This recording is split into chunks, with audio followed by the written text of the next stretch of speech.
आज हम अपने प्रिय विद्यार्थियों को क्लास 11 सब्जेक्ट केमिस्ट्री में एक चैप्टर केमिकल बॉन्डिंग है, उसमें एक विशेष टॉपिक हम लोग चर्चा करेंगे जिसका नाम है sigma bond and pi bond. इस पर आज हम लोगों की चर्चा होगी। अब प्रश्न ये उठा कि सिग्मा बॉन्ड किसे कहते हैं और पाई बॉन्ड क्या होता है। तो हम पढ़े हैं, अध्ययन किए हैं कि जो हमारा यस ऑर्बिटल होता है उसका ये गोलाकार होता है, जो पी होता है वो डम्बल शेप होता है। तो जब यस जैसे सिग्मा बॉन्ड में जब दो ऑर्बिटल्स में इंड टू इंड ओवरलैपिंग होता है, अतिव्यापन होता है, तो वहां जो बॉन्ड फॉर्मेशन होता है उसे हम सिग्मा बॉन्ड कहते हैं। फिर से एक बात, जब दो ऑर्बिटल्स में इंड टू इंड ओवरलैपिंग होता है, इंड टू इंड ओवरलैपिंग होता है, तो हम उसे सिग्मा बॉन्ड कहते हैं। तो वहां सिग्मा बॉन्ड होता है। सिग्मा बॉन्ड जो हमारा है वो तीन प्रकार का है, yes yes sigma bond, yes P sigma bond, P sigma bond, ये तीन प्रकार का होता है। अब हम इसकी व्याख्या करते हैं, yes yes sigma bond, yes P sigma bond और पी सिग्मा बॉन्ड कैसे होता है। तो हम यहाँ फिगर के रूप में इसको बना के समझाने का प्रयास कर रहे हैं। ये जब ये यस ऑर्बिटल हो गया और ये हमारा पी हो गया, इस प्रकार से ऐसे पी हो गया, तो अब ये जब दोनों ओवरलैप करेंगे तो इस प्रकार से हो जाएगा, ऐसे हो जाएगा यहां। अब ये sp सिग्मा बॉन्ड हो गया, sp सिग्मा बॉन्ड हो गया, और ये हमारा pp सिग्मा बॉन्ड, एक पी यहां आपका है प्लस एक पी आपका यहां है। इस प्रकार से ऐसे एक्सिस भी बना दे रहे हैं, ऐसे। अब ये जब दोनों आपस में ओवरलैप करेंगे तो यहाँ ऐसी स्ट्रक्चर्स बनेगा। अब यहाँ जो है पीपी सिग्मा बॉन्ड बन गया, हमारा पीपी सिग्मा बॉन्ड हो गया। और फिर हमारा जो है एसपी हो गया और फिर एक यस सिग्मा बॉन्ड होता है, तो ये हमारा दो यस हो गया, ये यस हो गया, ये भी यस हो गया। इसमें भी एक्सिस बना दिया जाए, चाहे इस प्रकार से ऐसे। और जब ये दोनों ओवरलैप करेंगे तो यहाँ ऐसे हो जाएगा, इस प्रकार से ऐसे हो जाएगा। तो ये हो गया एस सिग्मा बॉन्ड। तो इस प्रकार से तीन प्रकार के सिग्मा बॉन्ड होते हैं, yes sigma bond, SP sigma bond और पीपी सिग्मा बॉन्ड।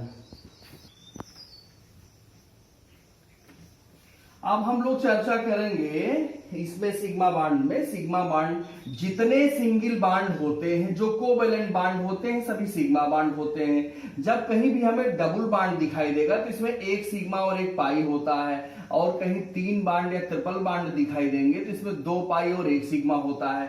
अब सिग्मा बॉन्ड निकालने की कुछ ट्रिक हम लोग चर्चा करते हैं, बहुत इंपॉर्टेंट ट्रिक, बहुत बेस्ट ट्रिक है। कैसे सिग्मा बॉन्ड निकालते हैं इसका ये फार्मूला हम बता देते हैं।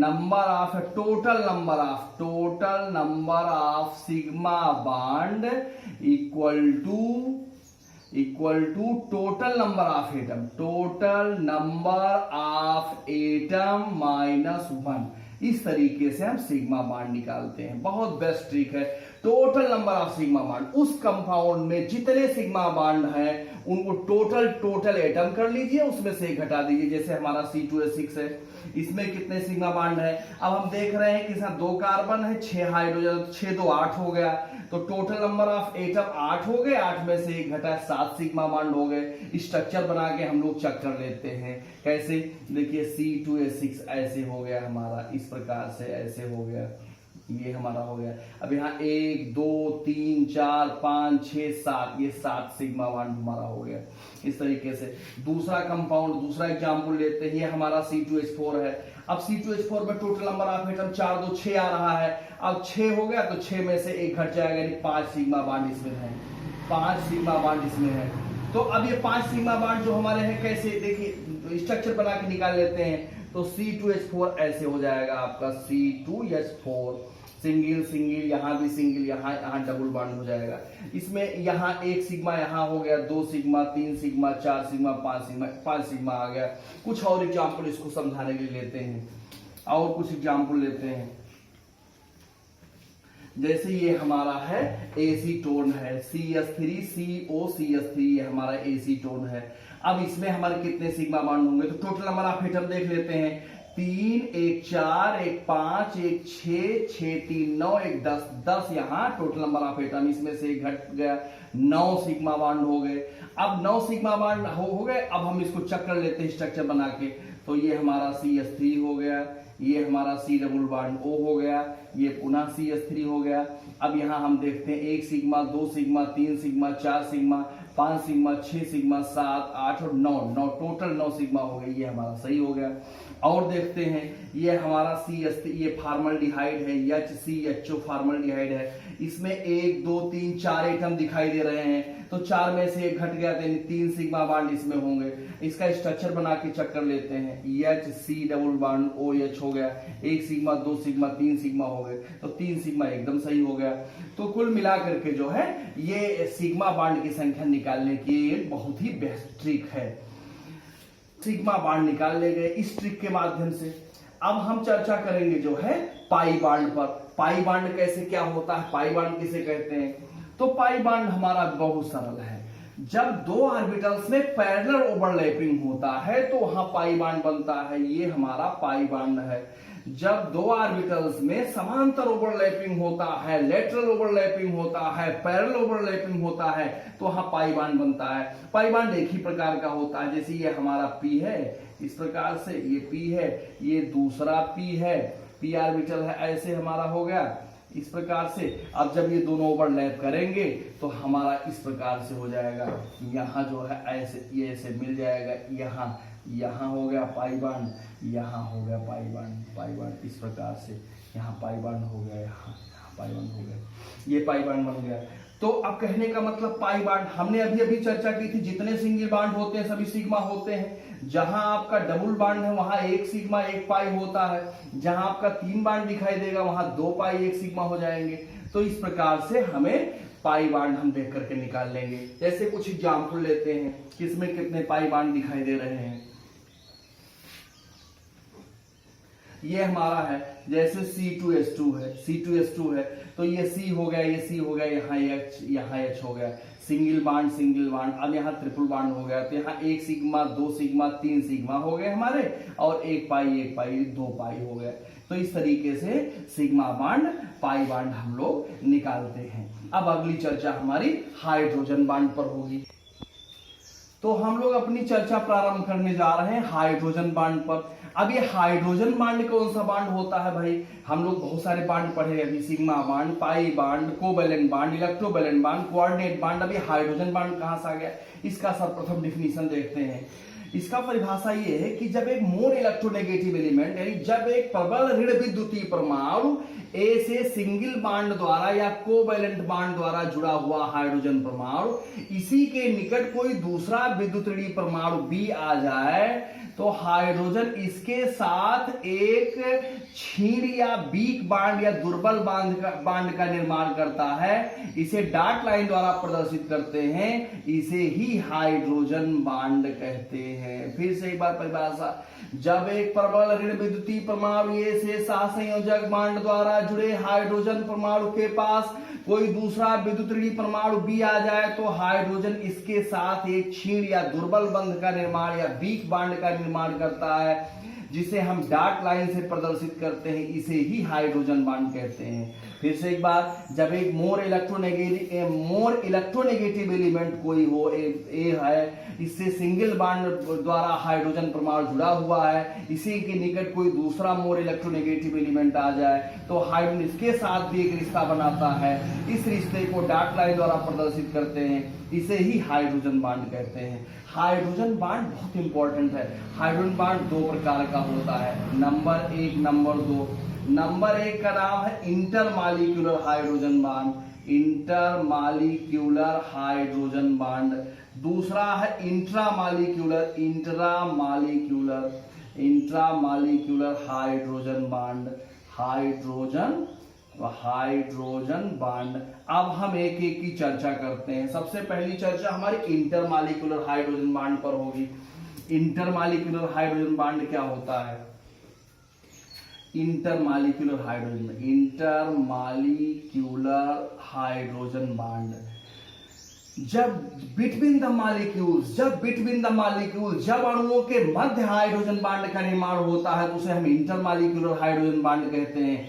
जैसे जब बिटवीन द मॉलिक्यूल्स, अणुओं के मध्य, कैसे, जैसे ये हमारा हाइड्रोजन फ्लोराइड है, ये हमारा H2O है, और मॉलिक्यूल्स जैसे ये हमारा H2O हो गया, HOH हो गया, HOH हो गया, HOH हो गया, HOH हो गया, इस तरीके से।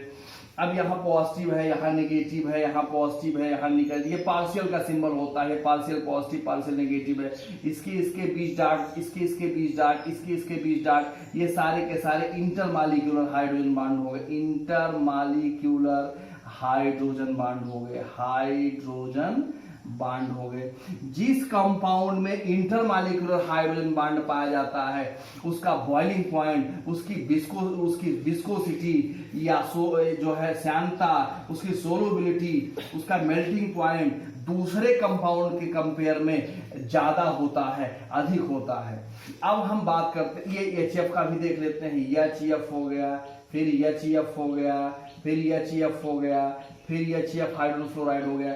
यहाँ आपका हो गया negative positive, negative positive, negative positive, ऐसे पार्शियल जानते ही हैं। अब इसके बीच, इसके बीच ये आपका हाइड्रोजन बांड बन गया, ये हो गया आपका hydrogen bond, intermolecular hydrogen bond हो गया। तो कहने का मतलब जब between the molecules bond formation हो तो हम उसे इंटरमॉलिक्यूलर हाइड्रोजन बांड कहते हैं। ये हमारा हो गया।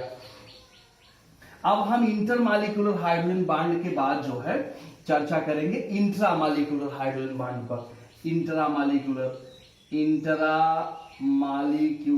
हाइड्रोजन बांड पर, इंट्रामॉलिक्यूलर हाइड्रोजन बांड पर चर्चा करेंगे। इंट्रामॉलिक्यूलर हाइड्रोजन बांड किसे कहते हैं? इंट्रामॉलिक्यूलर हाइड्रोजन बांड किसे कहते हैं? जब विथिन द मॉलिक्यूल्स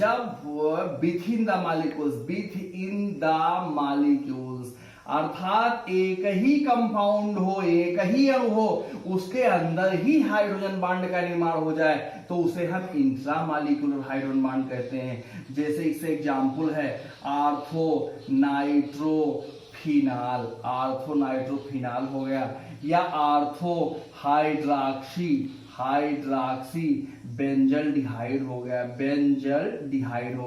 ये हो गया। अब इन दोनों देखते हैं। आर्थो नाइट्रोफिनाल है तो ये हमारा हो जाएगा आर्थो नाइट्रोफिनाल, OH और आर्थो नाइट्रोफिनाल हो गया। अब इसका स्ट्रक्चर बना लेते हैं हम लोग ऐसे, इसको थोड़ा समझने के लिए। जैसे ये हमारा हो गया फिनाल, O हो गया, H हो गया, यहाँ N डबल बॉन्ड O, फिर स्क्वाड्रेट बॉन्ड O हो गया। अब यहाँ पॉजिटिव है, यहाँ नेगेटिव है, इसके बीच जो बॉन्ड बना वो हो गया इंट्रामॉलिक्यूलर हाइड्रोजन बॉन्ड हो गया। इसी प्रकार से दूसरा कंपाउंड है आर्थो हाइड्रॉक्सी बेंजल डिहाइड है, ये हमारा हो गया आर्थो हाइड्रॉक्सी बेंजल डिहाइड, ये हो गया। इसको हम थोड़ा बड़ा करके बनाते हैं, ये हमारा हो जाएगा O हो जाएगा, H हो गया आर्थो हाइड्रॉक्सी बेंजल डिहाइड C हो गया, और यहाँ H हो गया डबल बॉन्ड O हो गया। अब यहाँ पॉजिटिव हो गया, यहाँ नेगेटिव हो गया, इस प्रकार से ये डॉट हो गया। ये हमारा हो गया इंट्रामॉलिक्यूलर हाइड्रोजन बॉन्ड हो गया। जिस कंपाउंड में इंट्रामॉलिक्यूलर हाइड्रोजन बॉन्ड उपस्थित होता है उसका मेल्टिंग पॉइंट, बॉइलिंग पॉइंट ये सब कम होता है, तो अधिक होने के लिए जिम्मेदार ये नहीं, इंटरमॉलिक्यूलर हाइड्रोजन बॉन्ड है। ये रासायनिक गुणों को, अच्छा इस पर थोड़ी और चर्चा आगे बढ़ाते हैं हम लोग। आवर्त सारणी में 118 एलिमेंट हैं, लेकिन 3 ही एलिमेंट ऐसे हैं जो हाइड्रोजन बॉन्ड फॉर्मेशन करते हैं, जिनको हम फोन कहते हैं, फ्लोरीन, ऑक्सीजन और नाइट्रोजन। ये आपका फ्लोरीन है, ये आपका ऑक्सीजन है, ये आपका नाइट्रोजन है। तो ये 3 ही एलिमेंट ऐसे हैं जो हाइड्रोजन बॉन्ड फॉर्मेशन करते हैं। हाइड्रोजन बॉन्ड फॉर्मेशन होने के लिए शर्तें ये है कि उसकी इलेक्ट्रोनेगेटिविटी बहुत हाई होनी चाहिए, इलेक्ट्रोनेगेटिविटी बहुत उच्च होना चाहिए, और उसकी एटॉमिक साइज जो होनी चाहिए, परमाणु त्रिज्या जिसे हम कहते हैं, वो बहुत कम होनी चाहिए। तो इन्हीं 3 एलिमेंटों में ये गुण पाया जाता है, साथ ही यही 3 एलिमेंट हाइड्रोजन बॉन्ड फॉर्मेशन करते हैं। अब जिसमें इंटरमॉलिक्यूलर हाइड्रोजन बॉन्ड, देखिए ये चीज हाइड्रोजन बॉन्ड जो होता है वो रासायनिक गुणों के लिए रिस्पॉन्सिबल नहीं होता है, लेकिन अगर गुणों की बात करें तो फिजिकल प्रॉपर्टीज में काफी चीजों को प्रभावित करता है। फिजिकल प्रॉपर्टीज पर ये बहुत ज्यादा प्रभावित करता है। जैसे सबसे पहले हम बात करते हैं, कुछ एग्जाम्पल लेकर के अपनी बात को समझाते हैं। जिसमें इंटरमॉलिक्यूलर हाइड्रोजन बॉन्ड है उसका boiling point, melting point, solubility, viscosity ये सब बहुत ज्यादा होगी दूसरे कंपाउंड के कंपेयर में। ये तो पहले हम लोग चर्चा कर चुके हैं। अब जैसे कुछ क्वेश्चंस लेते हैं, जैसे हमारा प्रश्न पूछा जाता है कि H2O द्रव है और जबकि H2S गैस है क्यों। ये बहुत सरल प्रश्न है, बहुत इंपॉर्टेंट है। H2O लिक्विड है जबकि H2S गैस है क्यों। तो हमारा बहुत सीधा सा जवाब है कि H2O में इंटरमॉलिक्यूलर हाइड्रोजन बॉन्ड पाया जाता है या हाइड्रोजन बॉन्ड पाया जाता है, इसलिए यह लिक्विड है। जबकि H2S में हाइड्रोजन बॉन्ड नहीं पाया जाता है या हाइड्रोजन बॉन्ड फॉर्मेशन नहीं करता है, इसलिए यह गैस है। अब हम कुछ और प्रश्नों पर चर्चा करते हैं। अब ये हमारा जो है ऑर्गेनिक से संबंधित हाइड्रोजन से संबंधित जो है या हाइड्रोजन बॉन्ड संबंधित कुछ प्रश्न है। जैसे ये हमारा है, पहला प्रश्न है, अल्कोहल के क्वथनांक या बॉइलिंग पॉइंट संगत एल्केन की अपेक्षा अधिक ऊंचे होते हैं क्यों। इसका आंसर क्या है, बहुत सीधा सीधा, ये सब हाइड्रोजन बॉन्ड से संबंधित है। अब ये अल्कोहल जो हमारा है ROH है या फिर यहां हमारा ROH है, ये ROH है, ये ROH है। अब इसमें इंटरमॉलिक्यूलर हाइड्रोजन बॉन्ड पाया जा रहा है। हम देख रहे हैं partial positive, partial negative, partial positive, partial negative. इन सब में इंटरमॉलिक्यूलर हाइड्रोजन बॉन्ड पाया जा रहा है, इंटरमॉलिक्यूलर हाइड्रोजन बॉन्ड। और हम जानते हैं कि जिस कंपाउंड में इंटरमॉलिक्यूलर हाइड्रोजन बॉन्ड पाया जाता है उसका बॉइलिंग पॉइंट, उसका मेल्टिंग पॉइंट बहुत ज्यादा होता है दूसरे कंपाउंड की अपेक्षा। और ये हमारा एल्केन है, CH4 है, C2H6 है, इन सब में इंटरमॉलिक्यूलर हाइड्रोजन बॉन्ड नहीं पाया जाता है। तो सीधा सा जवाब है कि अल्कोहल के क्वथनांक इसलिए उच्च होते हैं एल्केन की अपेक्षा क्योंकि इसमें इंटरमॉलिक्यूलर हाइड्रोजन बॉन्ड पाया जाता है। यही जो है इसका यही जवाब जो है, इसे दूसरे क्वेश्चन में भी यही इसका आंसर है। यहां भी देखिए, यह है संगत एरीन, ये हमारा एरीन हो जाएगा, ये हमारा एरीन है या C6H6 कर दिया जाए, ये एरीन है। और हाइलोएरीन, ये हमारा हाइलोएरीन है, इस पे एक हाइड्रोजन हटा के Cl लगा दिया। हाइलोएरीन की तुलना में फिनाल के क्वथनांक अधिक ऊंचे होते हैं क्यों। अब फिनाल में हमारा देखिए, ये हमारा स्ट्रक्चर है, OH है, ये है।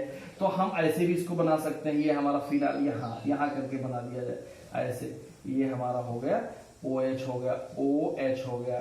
अब ये हमारा दूसरा रिंग आपका हो जाएगा, ये हमारा हो जाएगा O, ये हो जाएगा S। अब यहाँ पॉजिटिव है, यहाँ नेगेटिव, यहाँ हाइड्रोजन बॉन्ड हमारा बन गया, ये हाइड्रोजन बॉन्ड इंटरमॉलिक्यूलर। तो सीधा सा जवाब इसका भी है कि इसमें फिनाल जो है में इंटरमॉलिक्यूलर हाइड्रोजन बॉन्ड पाया जाता है, इसलिए इसका क्वथनांक जो है इसकी अपेक्षा अधिक है। इन सब में हाइड्रोजन बॉन्ड का कोई चांसेस नहीं है। इसका तीसरा प्रश्न की चर्चा किया जाए, मेथेनॉल जल के साथ मिश्रण ये है जबकि आयोडोमेथेन नहीं है, वही जवाब फिर है। ये मेथेनॉल जल के साथ हाइड्रोजन बॉन्ड बना लेता है। ये देखिए, ये हमारा मेथेनॉल है, CH3OH हो गया, OH हो गया। फिर हमारा HOH हो गया, ये हमारा CH3OH हो गया, ये हमारा HOH हो गया, ये यहाँ CH3OH हो गया मेथेनॉल। यहाँ positive negative, positive negative, positive negative, positive negative. यहाँ देखिए इंटरमॉलिक्यूलर हाइड्रोजन बॉन्ड बन रहा है हमारा, ये इंटरमॉलिक्यूलर हाइड्रोजन बॉन्ड है, इंटरमॉलिक्यूलर हाइड्रोजन बॉन्ड है। तो वही कंडीशन यहाँ हो गया। जबकि आयोडोमेथेन जो हमारा है CH3I है, ये हाइड्रोजन बॉन्ड नहीं बना सकता है। तो इस नाते जो है मेथेनॉल जल के साथ मिश्रणीय है और आयोडोमेथेन नहीं है। तो ये सारी चीजें इंटरमॉलिक्यूलर हाइड्रोजन बॉन्ड पर डिपेंड कर रही है, इंटरमॉलिक्यूलर हाइड्रोजन बॉन्ड पर डिपेंड कर रही है। इसके फिजिकल प्रॉपर्टी, भौतिक गुणों के दृष्टिकोण से हाइड्रोजन बॉन्ड बहुत ही महत्वपूर्ण है। अब हम अगले वीडियोस में अगले टॉपिक उपस्थित लेकर के होंगे। आशा करता हूं समझ में आया होगा। नहीं समझ में आया तो कमेंट बॉक्स में लिख करके जरूर बताएं। धन्यवाद।